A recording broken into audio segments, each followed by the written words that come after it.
Democratic Congresswoman Ilhan Omar of Minnesota is here with me now. First of all, federal prosecutors say 59 people have been investigated in these schemes so far. Americans at large stole tens of billions of forms of aid during the pandemic all over the country. Minnesota's fraud scandal stands out, according to federal auditors. What are you hearing from investigators right now? Well, I've been following the cases closely as they've gone through the courts, and we know that there are more indictments possibly coming. I think that number might go up to 73 is what I'm hearing. Okay. Can you shed any light on why the fraud got so out of control in Minnesota? I think what happened is that, you know, when you have these kind of new programs that are designed to help people, you're oftentimes relying on third parties to be able to facilitate. And I just think that a lot of the COVID programs that were set up, they were set up so quickly that a lot of the guardrails did not get created. Now, obviously, whatever the ethnic group, the actions of a few dozen should not impugn an entire community of thousands of people. Okay, I want to make that very clear. President Trump has used this fraud to make rather, to me, shockingly bigoted comments about Somalis in general, including you, but the entire Somali community in Minnesota. He did it yesterday and he did it again today. Let's run some of that. These Somalians have taken billions of dollars out of our country. They've taken billions and billions of dollars. They have a representative, Ilhan Omar, who they say married her brother. She should be thrown the hell out of our country.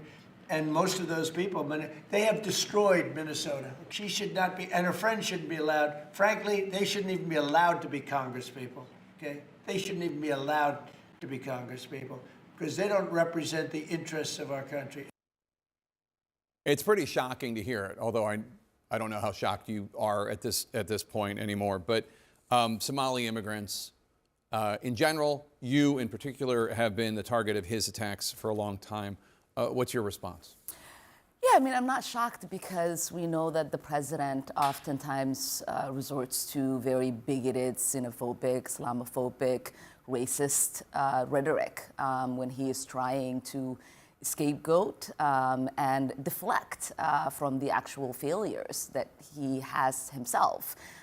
We know that this administration has not fulfilled the majority of the promises that they've made, whether it is bringing costs down, whether it is the tariffs that are decimating businesses in the United States, whether it is... Democratic Congresswoman Ilhan Omar of Minnesota is facing the spotlight once again as a massive pandemic fraud scandal rocks her state. Federal prosecutors say tens of billions of dollars in COVID aid were stolen nationwide, but Minnesota's case stands out. Now, the investigation is expanding, political tensions are rising, and explosive rhetoric from the former president has reignited a national debate. Tonight, the full breakdown of what happened, why it spiraled out of control, and what it means for Minnesota and the country. Is the possible war crimes that his defense secretary is committing. And so to me, it is important for us, one, to remind folks that we are Americans. We're not going anywhere, and we will continue to be in this country. And two, that Minnesotans are resilient, and we will continue to thrive. What is the practical impact when a president of the United States demonizes an entire group of people based on ethnicity? And again, you can point to any ethnic group and find dozens of people in that ethnic group who are committing a particular crime.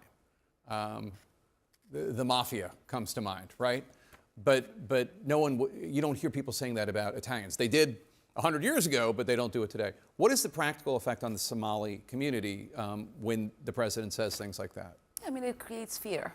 And there is a possible danger that a lot of the people who follow the president have exhibited violence in many cases, especially in my case, whenever he has said something about me that is derogatory or says I'm a threat to the country. I've gotten death threats. There's so many people that have been incarcerated over the years that have been encouraged by the president's words. And so there is fear for Somalis, not just in Minnesota, but across the country, that some of these people might attack and harm them. Ahead of the immigration crackdown in Minnesota, CNN asked the Department of Homeland Security spokesperson Tricia McLaughlin about the remarks from the president. We know that Somalis, over 90% of them, are citizens of this country.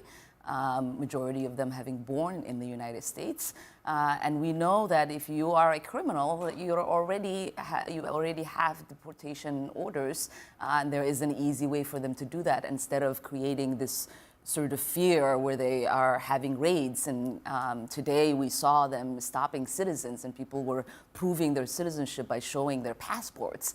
And so we know it has really nothing to do about keeping a community safe. It's actually terrorizing a community and creating fear. Congresswoman Ilhan Omar, thank you so much for being here. If you enjoyed this breakdown, kindly like, comment, and hit the subscribe button for more political insights.